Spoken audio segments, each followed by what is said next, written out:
Welcome to Jazz Piano Skills. I'm Dr. Bob Lawrence. It's time to discover, learn, and play jazz piano. The last 2 weeks, we have relentlessly attacked the key of G flat major, and we've done so 2 ways, harmonically and melodically. Our harmonic workout, as it always does, explored 4 different approaches to voicing the chords found in the key of G flat major, plus various rhythmic comping patterns. Now, our melodic workout, as it always does, methodically tackled the scales, the modes, and the arpeggios for each of the chords found in the key of G flat major, plus various linear lines to help us develop improvisational vocabulary. Now, those of you who are faithfully doing the workouts know firsthand that the workouts require a ton of work, right?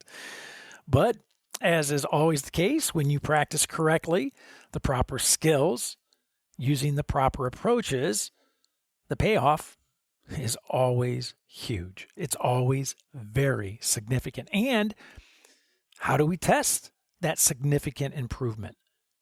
That significant development of our jazz piano skills. How do we test that? Well, no better way to test our improvement than by playing a tune, right? And that's exactly what we are going to do today. So today you're going to discover Duke Ellington's classic jazz standard Satin Doll. And you're going to learn the chord changes, harmonic function, musical form of Satin Doll. And you're going to play various voicings and the correct chord scale relationships for Satin Doll, which will then be cultivated into a jazz solo. So as I always like to say, regardless of where you are in your jazz journey, a beginner, an intermediate player, an advanced player, or even if you consider yourself a seasoned and experienced professional, you are going to find this Jazz Piano Skills podcast lesson exploring the great jazz standard by Duke Ellington, Satin Doll, to be very beneficial. But before we get started, before we jump in, I want to take a moment, as I always do at the beginning of every Jazz Piano Skills podcast episode, to welcome all of you first-time listeners. And if you are indeed new to Jazz Piano Skills, a first-time listener to the Jazz Piano Skills podcast, I want to personally invite you to become a Jazz Piano Skills member. Just visit JazzPianoSkills.com. You can check out all of the abundant resources, materials, and services that are available for you to help you improve your jazz piano skills. For example, as a Jazz Piano Skills member, you have access to all of the educational podcast packet. This is 4 years of podcast packets. The illustrations, the lead sheets, the play-alongs that I develop and produce and make available for each weekly podcast episode. And these are invaluable educational tools that you want to have in your hands as you listen to this podcast episode, and you certainly want to have sitting on your piano as you practice. You also, as a Jazz Piano Skills member, have access to the online sequential jazz piano curriculum, which is loaded. This Jazz Piano Skills curriculum is loaded with courses using self-paced format. There are educational talks, interactive media, video demonstrations of the jazz piano skill being taught in all 12 keys, play-alongs, and much more. You also, as a Jazz Piano Skills member, have a reserved seat, as I like to say, in the weekly online masterclasses, which are in essence a 1-hour online lesson with me each and every week. Also, it goes on, right? As a Jazz Piano Skills member, you have access to the online interactive Jazz Piano Fake Book. Now, this Fake Book gives you access to jazz standards from the Great American Songbook. Enjoy the lead sheets outlining the chord changes. There's lead sheets that present the harmonic function of each tune, chord scale relationships, play-along files. There are historical insights, inspirational recordings, and much more. The interactive Fake Book is an ever-growing collection of tunes that you absolutely should discover, learn, and play. You also, as a Jazz Piano Skills member, have access to the online private Jazz Piano Skills community, which hosts a variety of engaging forums, podcast-specific forums, course-specific forums, and of course, there are just general jazz piano forums for you to enjoy as well. Last, certainly not least, as a Jazz Piano Skills member, you have unlimited private, personal, and professional educational support whenever and as often as you need it. So when you have a moment, visit JazzPianoSkills.com, learn more about all the educational opportunities that await you and how to easily activate your membership. Now, there are several membership plans to choose from. I am quite certain there is one that is perfect for you. However, once you get there and you poke around, you have some questions, please let me know. I'm always happy to spend some time with you and help you in any way that I can. Okay, let's discover, learn, and play jazz piano. Let's discover, learn, and play the great Duke Ellington jazz standard, Satin Doll. Okay, I mentioned earlier that the last 2 weeks have been pretty intense, right? With our key of G flat major harmonic workout and our key of G flat major melodic workout. Our harmonic workout was an extensive exploration of 4 very specific approaches to playing sound harmonically. In other words, playing chords. And our exploration was not simply about playing the 7 chords that are found within the key of G flat major. It was about how to approach voicing the chords so that you are playing sounds that are stylistically correct. In other words, your chords should sound like jazz. So we looked at basic block shapes and root position and inversions, traditional left-hand shells, 3-note voicings, contemporary chordal voicings, again, 3-note left-hand shells, and of course, two-handed voicings, two-handed shapes. Now, all of these voicing types need to be in your arsenal. Now, on the other hand, our melodic workout was a thorough investigation of ascending and descending scale and arpeggio motion through each of the 7 chords found in the key of G flat major. Our primary focus was to begin developing root independence, right? By shifting the entry points of our scales and arpeggios from the root of the sound to the 3rd, the 5th, and the 7th. Now, needless to say, if you have never intentionally played scales and arpeggios, varying your entry points and destination points, then these melodic workouts are probably pretty challenging. But the whole point of our key of G flat major harmonic workout and our key of G flat major melodic workout is to prep us, right? Prep us for applying our skills to tunes. So we're going to take the practice approaches that we have explored over the past 2 weeks in the key of G flat and apply them to Satin Doll in the key of G flat, right? Typically played in the key of C, but not today. Not today. Oh no. We're playing Satin Doll in G flat. And not only are we going to put our harmonic and melodic jazz piano skills to work within a jazz standard, we are also going to use our jazz piano skills to construct and play a jazz piano solo over the chord changes of the tune.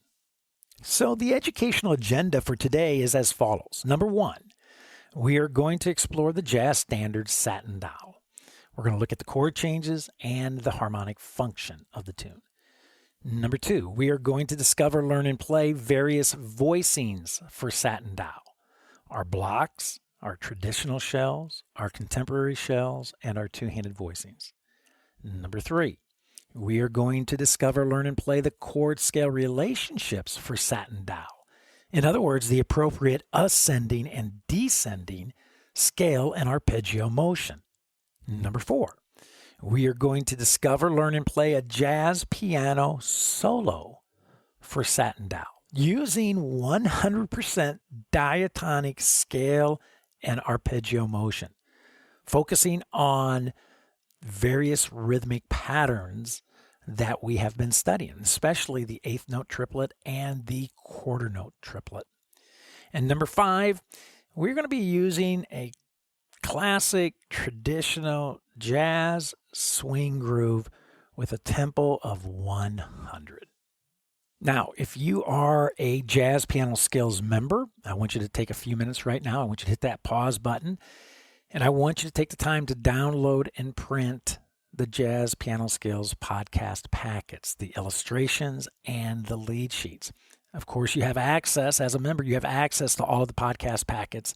And as I mentioned earlier, you should absolutely be using them when listening to this podcast episode. And of course, you should be using them when practicing the material as well.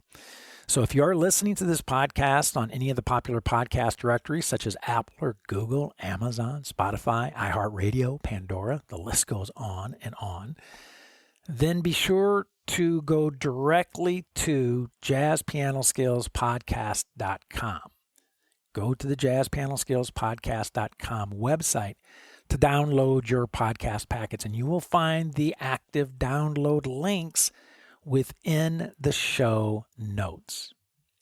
And one final but extremely important note, I mention this every single week in every single podcast episode, that if you're listening right now and if you are thinking in the back of your mind, you're thinking, man, Satin Doll, I don't know, and the various skills that we're about to discover, learn, and play, this stuff sounds like it's over my head. If that's what you're thinking, I want you to sit back. I want you to relax. I want you to continue to listen. I want you to continue to grow your jazz piano skills intellectually by just simply listening to this podcast episode.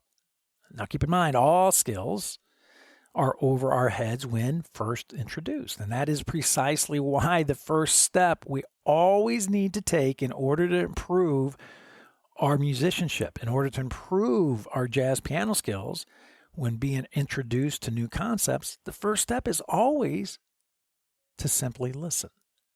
So do not shy away from conversations discussing foreign topics or using unfamiliar terms, fancy words.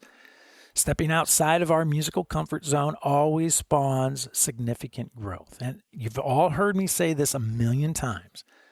All musical growth begins upstairs, mentally, conceptually, before it can come out downstairs physically in your hands. So sit back, listen to this podcast, listen now to discover and learn. The play, as it always does, will come in time. I guarantee it. Okay, now that you have your lead sheets podcast packet printed and in your hand, I want to make sure you have 11 lead sheets. 11 lead sheets, skill 1 through skill 11. We're going to go through each one of these here today, and so I just want to make sure you have the complete packet. Now, skill 1, let's take a look at that first. This is your basic lead sheet of Satin Doll, the chord changes. But as I mentioned earlier, this is Satin Doll in the key of G flat. This is not Satin Doll in the standard key of C. So why did I pick Satin Doll? Of all tunes, why did I pick Satin Doll? Well, number one, there's not a lot of jazz standards in the key of G flat major, first of all. So it's going to have to be a standard, some other standard that we actually play in the key of G flat. But I picked Satin Doll for a couple of reasons. One, you're going to find that as we analyze the lead sheet, you're going to find tons of circle motion, right? Tons of 2-5 relationships in this standard. But also, not just the 2-5 relationships, but the keys that those 2-5 relationships point to when we play Satin Doll in the key of G flat. So for instance, right away, you look at the first measure, you have the A flat minor 7 to D flat 7. That's clearly a 2-5 in what key? In the key of G flat. Then in measure 3, we have a B flat minor 7, E flat dominant 7 combination. That's clearly a 2-5 relationship. In what key? The key of A flat.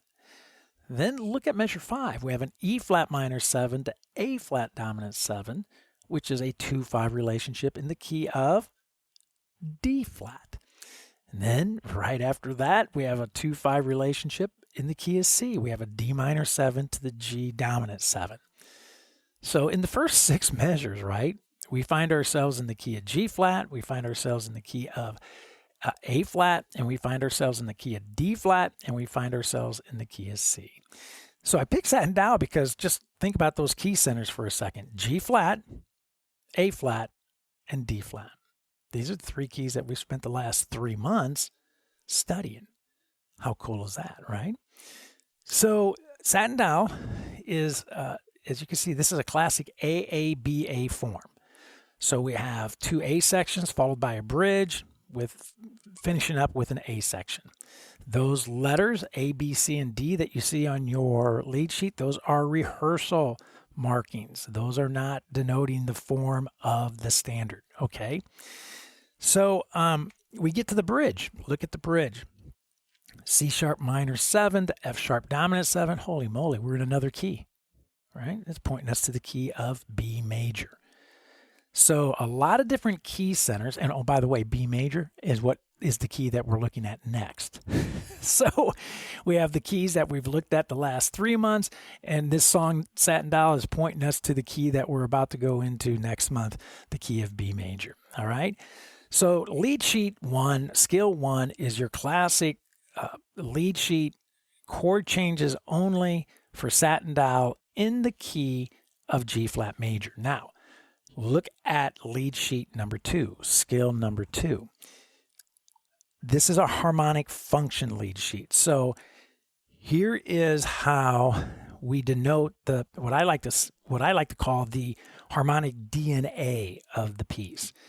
This is what makes Satin Doll Satin Doll, and it establishes by looking at these Roman numeral relationships, all analyzed and produced based on the parent key of the piece, in this case G flat. But once you get these Roman numerals laid out, the parent key really doesn't matter, does it? Because you can actually play this. This is the whole point of a harmonic function lead sheet, is that once you understand the harmonic function of the piece, you can play it in any key that you wish, provided that you know that key, right? And that's why we're going through all 12 keys this year, to make sure that you do know your keys. So skill 2, lead sheet 2, is a classic harmonic function DNA of Satin Doll, all our Roman numeral relationships, okay? I strongly encourage you to spend time with this lead sheet and be able to, number 1, you can lay on your sofa and be able to recite the chord changes based on the harmonic function that you're seeing before you. And then it's also a great idea to go to the piano and play the chord changes of this piece in the key of G flat, of course, using this harmonic function lead sheet as well. Okay, let's take a look at lead sheet 3, skill 3. We're going to look at our voicings first, and we're going to start with our block chords. So lead sheet 3 has the block chords laid out for Satin Doll and the suggested inversions that I use when playing Satin Doll and when I'm using my block chords, okay? Now, the question I'm always asked is, well, can I choose other inverted shapes as opposed to the ones that you have notated here? And the answer, of course, is yes, of course you can. This is a suggestion here for you. This is how I would approach playing Satin Doll using block chords in the key of G flat while playing the melody over the top of these changes. So what I want to do now is I want to bring the ensemble in, and I want to play through Satin Doll twice. The first time through, I'm just going to play these block chords in my left hand. I'm not going to be doing anything fancy with them. I'm literally going to be playing them as notated here on the lead sheet, right? Using half note values, whole note values. I'm not playing anything rhythmically with these voicings because I want you to hear the sound of these shapes in a musical setting, in a musical context. The second time through, I'm going to actually place the melody of Satin Doll on top of these chord changes so you can just simply hear how beautiful it is, right? So here we go. Let's bring the ensemble in. Let's listen to Satin Doll, key of G flat major, using block voicings in my left hand. All right, here we go. Check it out.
nice, right?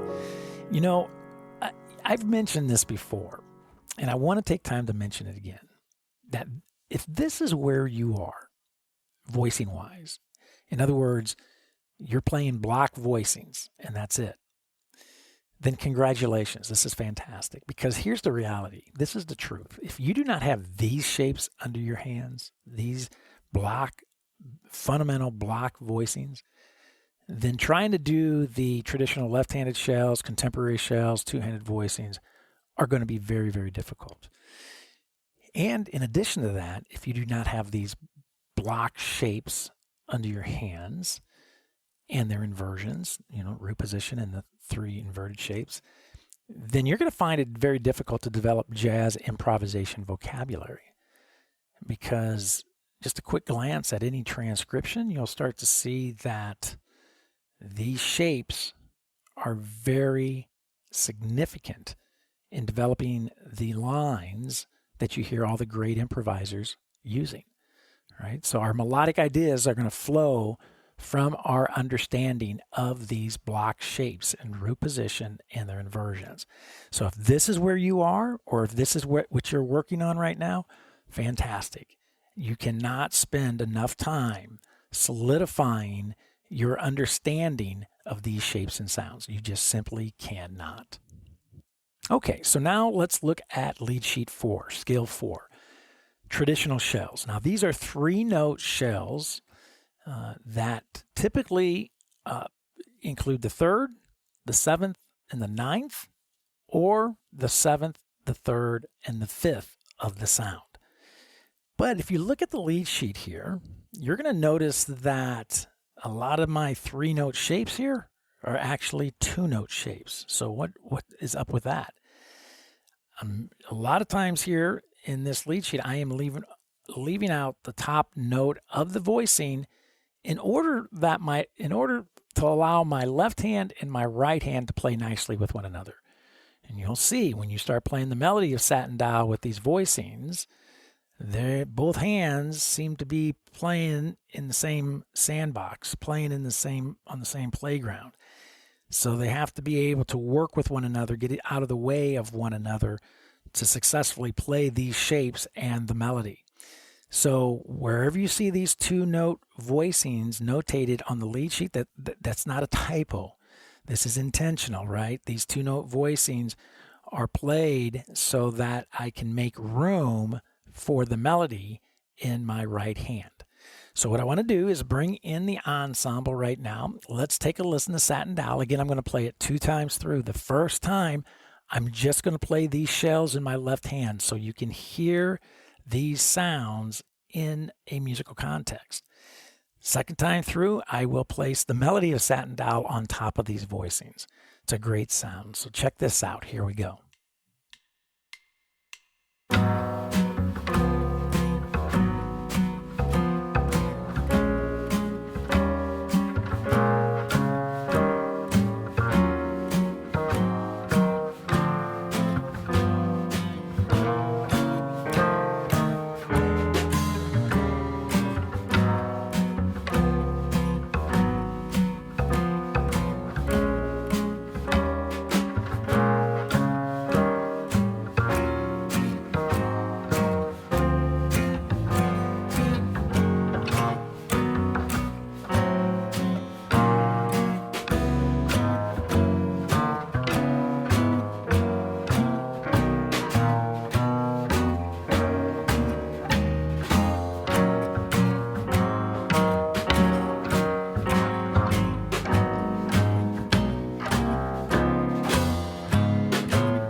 Traditional shells are they're called traditional for a reason, right?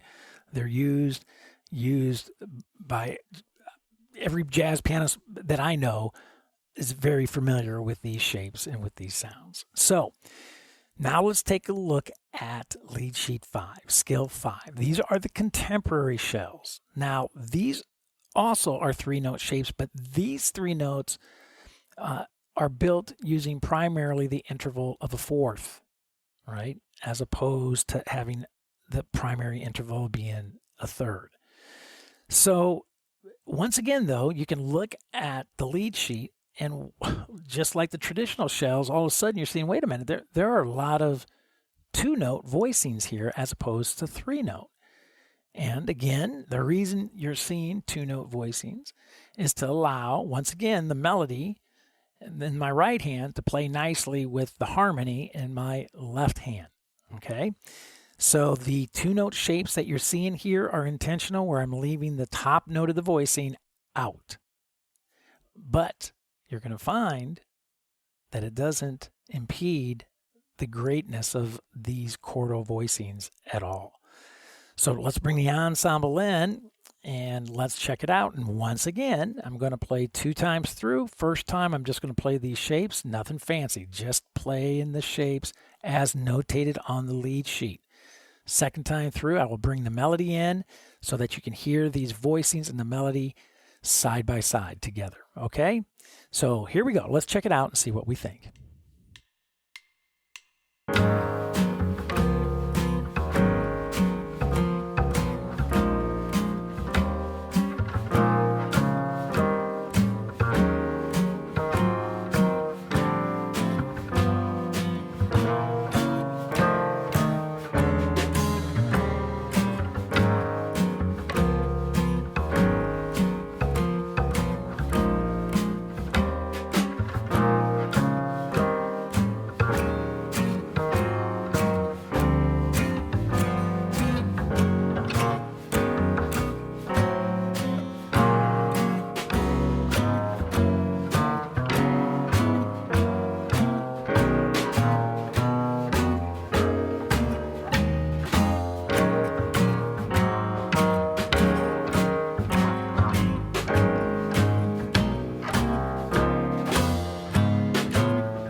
Really cool sounds. I love it.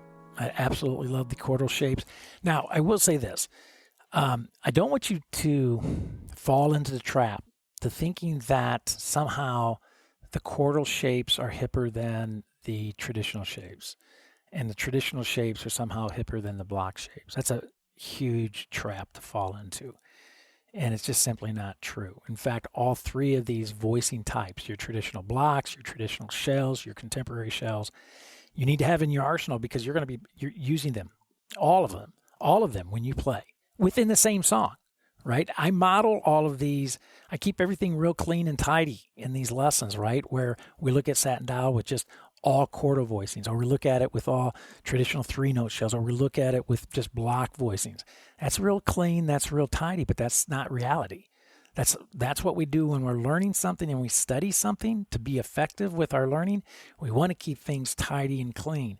But the reality of it is, once you get these shapes sorted out conceptually, once you get these shapes sorted out physically, once you get these shapes sorted out orally, then you're going to find that you will be intermixing these shapes and sounds when you play, as you should, right? As all accomplished jazz pianists do. Okay, so now let's take a look at lead sheet 6 or skills 6. These are our two-handed shapes, okay? 5-note voicings. You'll see on the lead sheet, I always have 2 in the left, I always have 3 in the right.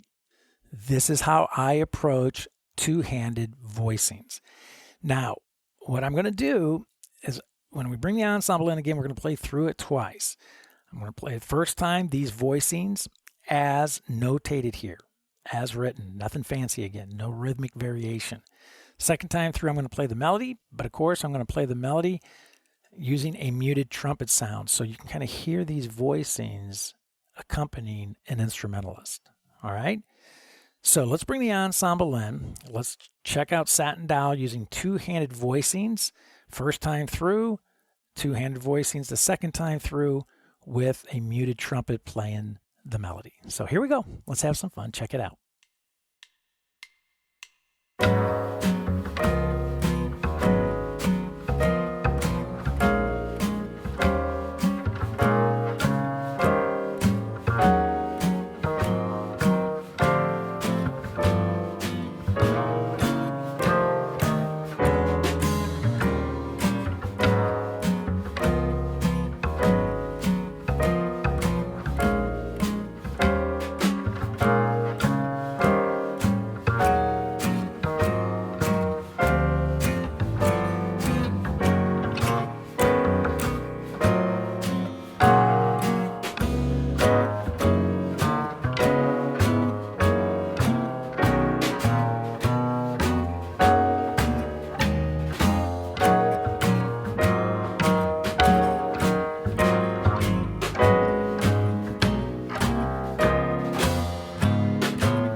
Cool is that, right?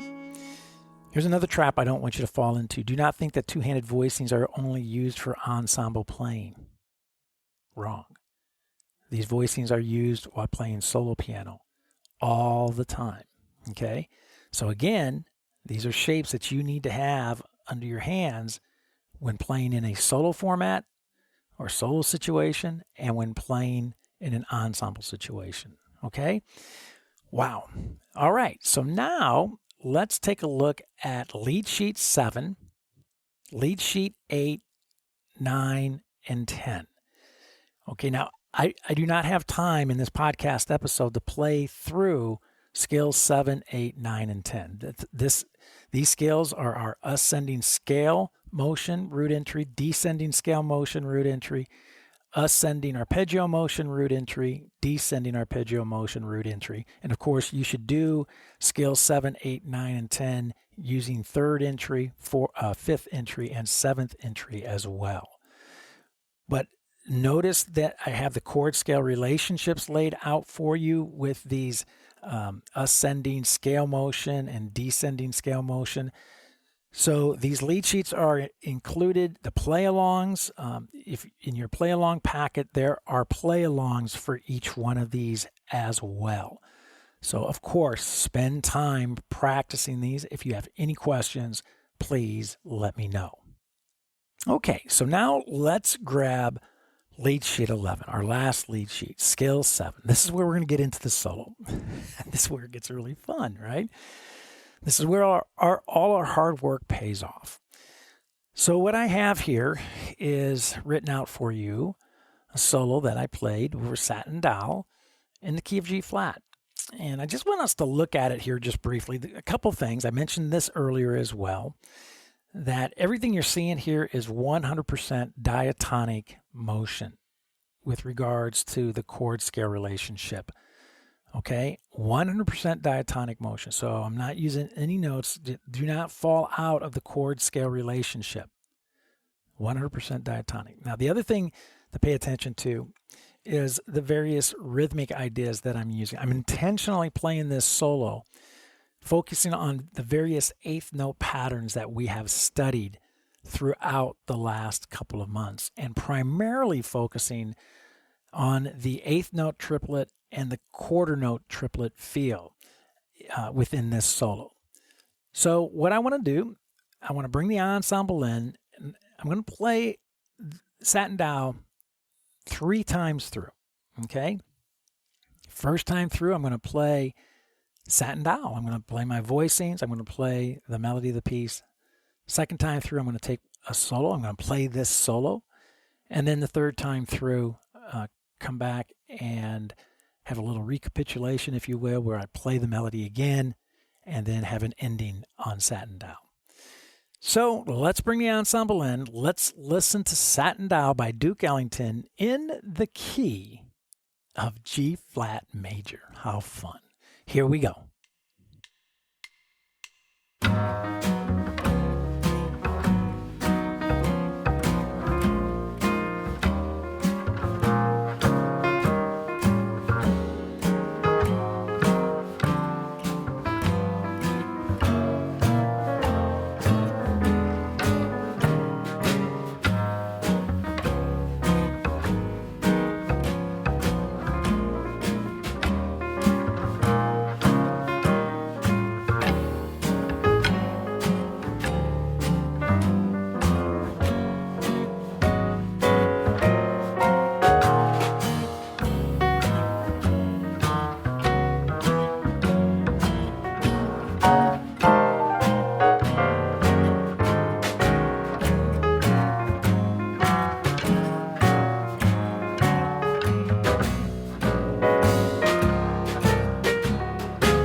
How cool is that, right, man? I love it, man. It's funny. So oftentimes, right, we always play standards in the standard key. And that's cool, right? That's cool. You go out to play gigs and somebody calls Satin Doll. Everybody on the bandstand immediately thinks key of C because it's a standard key. But I got to tell you, so oftentimes when I play standards in different keys, I actually end up falling in love with that tune in the new key more so than the standard key. I think Satin Doll sounds fantastic in the key of G flat. So don't be afraid of keys. It's great to be able to take songs and move them around and find keys that you enjoy playing the tune in, right? So that's, again, validates why we are spending this entire year going through all 12 keys with a harmonic workout and a melodic workout so that you can get comfortable moving songs around. How awesome. So here we are, right? It never fails. We always unpack a ton of information in each and every podcast episode. And today, wow, I feel like I was running a sprint to try to get everything in. Today was certainly no exception as we set out to discover, learn, and play Satin Doll. As I try to do with every tune study that we do, I want to model for you how to begin truly learning a tune. And that's what we did today. How to connect the what and how that you are practicing to an actual piece of music. In other words, how do the jazz piano skills that you are spending time practicing translate to real playing? And of course, I always say real playing. You know this. I always say real playing with my air quotes, right?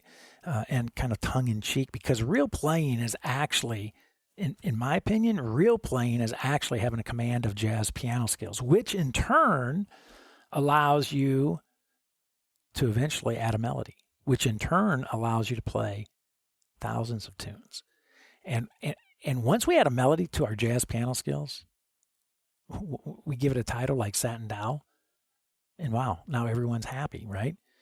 You're happy because you're playing a tune. Your listeners are happy because they're hearing a tune.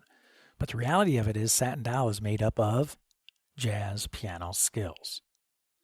So I want you to think about this. I've mentioned this before too, that if you are unable to apply your practice approach to the learning of a tune like we did today, I would say to you that you need to seriously sit down and examine the what, why, and how of your practicing. Another way of saying this is, if in the tunes that you are playing, you do not see the jazz piano skills that you are practicing, then you have a disconnect between the two, which is not good, right? You've heard me say this many times on many different occasions, that harmony and melody are one and the same. And indeed they are. And I can also say that jazz piano skills and tunes are one and the same, which indeed they are. And what I'm saying is that if you do not practice jazz piano skills, then you will not be able to successfully play tunes. That's just it. I mean, I cannot be any more transparent, open, honest, and truthful with you than that. So hopefully you're beginning to see that jazz piano skills are tunes, and tunes are jazz piano skills. The only difference, one has a fancy name like Satin Doll, and one does not. So if you're beginning to see the jazz piano skills that you're practicing as tunes, and the tunes that you're practicing as jazz piano skills, then you are on the right track. You are on the correct path. Congratulations. I've said this in previous podcast episodes, and I want to say it again. If you stick with me this year, right, all the way through. We've done it. Hey, we're over halfway now, right? But if you stick with me through this entire year, you are going to experience a ton of jazz piano growth, and you are going to love where you are musically a year from now. I guarantee it. Most of all, though, as we go through the year, as we work in these various keys harmonically, we work on these various keys melodically, we apply it to tunes, our skills to tunes. As always, I want you to be patient, all right? Developing mature professional jazz piano skills takes time. So begin structuring your practicing after the playing demonstrations that I modeled for you today in this podcast episode. And you will begin to see, you will begin to feel, you will begin to hear your progress. I promise you. Well, I hope you have found this Jazz Piano Skills podcast lesson exploring the great standard by Mr. Duke Ellington, Satin Doll. I hope you found it to be insightful and, of course, beneficial. And don't forget, if you are a Jazz Piano Skills member, I will see you online Thursday evening at the Jazz Piano Skills Masterclass. It's 8 p.m. Central Time to discuss this podcast episode lesson, exploring Satin Doll in greater detail, and to answer any questions that you may have about the study of jazz in general. One more very important push and plug and stress to you that use the educational podcast packets, your lead sheets, your illustrations, your play-alongs for this podcast lesson. And also be sure to use the Jazz Piano Skills courses to maximize your musical growth. And make sure that you're an active participant in the Jazz Piano Skills community, online community, which is growing daily. Get out there, get involved, introduce yourself, contribute to the various forums, make some new jazz piano friends. Okay? Always a great thing to do. You can reach me by phone, 972-380-8050. My extension here at the Dallas School of Music is 211. You can reach me by email. That's Dr. Lawrence, drlawrence at jazzpianoskills.com. Or you can use the nifty little SpeakPipe widget that is found throughout the Jazz Piano Skills website. Well, there is my cue. That's it for now. And until next week, enjoy the classic jazz standard, Satin Doll. And most of all, have fun as you discover, learn, and play jazz piano.